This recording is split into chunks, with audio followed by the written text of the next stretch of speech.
দোহাজারী পৌরসভা সদর ৩ নম্বর ওয়ার্ড দোহাজারী সরকার পাড়ার মরহুম আহমদ কবির মেম্বার বাড়ির রাস্তার কাজ করার সময় পরিদর্শন করে সাবেক মেম্বার মরহুম আহমদ কবির মেম্বার ছেলে এস রবিন। এই সময় উপস্থিত ছিলেন সরকার পাড়া সমাজ প্রতিনিধি মোহাম্মদ দেলোয়ার হোসেন, মোহাম্মদ ইসমাইল, মোহাম্মদ ফরিদ সওদাগর, মোহাম্মদ কামাল হোসেন, মোহাম্মদ রানা, মোহাম্মদ মফিজ, মোহাম্মদ সাজিদ, অত্র রাস্তার কাজের ঠিকাদার মোহাম্মদ বাদশাহ এবং দোহাজারী পৌরসভার সিনিয়র কর্মচারী আরও অনেক। এ সময় উপস্থিত সকলের রাস্তার ড্রেনের ঢালাই কাজের শুভ উদ্বোধন করেন রবিন। আরও বলেন, ২০১৫ সাল থেকে আমরা সরকারি বেসরকারি বিভিন্নভাবে বরাদ্দ নিয়ে সংস্কার কাজ করে আসতেছি। এমতাবস্থায় রাস্তার উপর পানি জমে যাওয়ায় এই রাস্তা আরসিসি ঢালাই এবং ড্রেনের খুব প্রয়োজন, তাই এই রাস্তা দিয়ে চলাচল করা সকলের কথা চিন্তা করে সাবেক মেম্বার সাবেক কাউন্সিলর মোহাম্মদ জাহাঙ্গীর আলম, সরকার পাড়া সমাজ প্রতিনিধি মোহাম্মদ দেলোয়ার হোসেন, সমাজ প্রতিনিধি মোহাম্মদ জামাল হোসেন, মোহাম্মদ মোস্তাফিজুর মানিক, আমি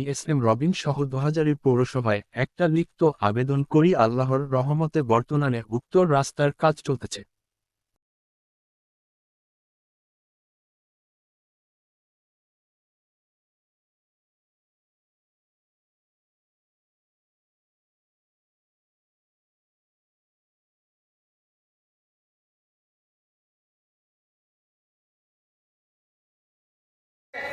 পত্র দিয়ে সহযোগিতা করেছেন জনাব গোলামুর রহমান। বিসমিল্লাহির রহমানির রহিম। আসসালামু আলাইকুম। সম্মানিত সুধী, আমাদের মাঝে আমাদের চন্দ্রাইশ সাতকানিয়ার গৌরব, অত্র এলাকার উন্নয়নের উপকার, আমাদের সকলের পরম শ্রদ্ধেয় আমাদের বীর মুক্তিযোদ্ধা জনাব আলহাজ নজরুল ইসলাম চৌধুরী এমপি মহোদয় আমাদের মাঝে উপস্থিত হয়েছেন। আমরা এই জন্য এই পাড়া এবং এই ওয়ার্ডের পক্ষ থেকে আমরা মাননীয় এমপি মহোদয়কে আমরা আমাদের সশ্রদ্ধ সালাম জানাচ্ছি।